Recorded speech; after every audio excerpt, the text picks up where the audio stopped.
ఈనాడు చూస్తే అసలు పోటీ ఇప్పుడే అన్నటువంటి వార్తని హైలైట్ చేశారు. అమెరికా చైనాలు ఢీకొట్టాలంటే భారత్ ప్రపంచ స్థాయి ఉత్పత్తులు తయారు చేయాలి, చిన్న ఆలోచనలు పక్కన పెట్టి ప్రపంచ దృష్టితో పనిచేయాలి.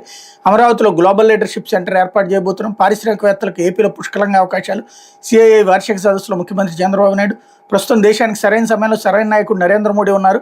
ఆయన నాయకత్వం భారత్కి సానుకూలంగా మారింది. 10 ఏళ్ల క్రితం ఆర్థికంగా 10వ స్థానంలో ఉన్న మనం ఇప్పుడు 4వ స్థానానికి వచ్చాం. మరో 2 ఏళ్లలో 3వ స్థానానికి చేరుతాం. ఇప్పటి వరకు పెద్ద ప్రయాస లేకుండానే ఇక్కడి వరకు వచ్చాం. ఇప్పుడు నిజమైన పోటీ ప్రారంభమవుతుంది. ఆర్థిక పరిమాణంలో ఇండియా చైనా మధ్య 4.5 రెట్లు, ఇండియా అమెరికా మధ్య 7 రెట్లు తేడా ఉంది.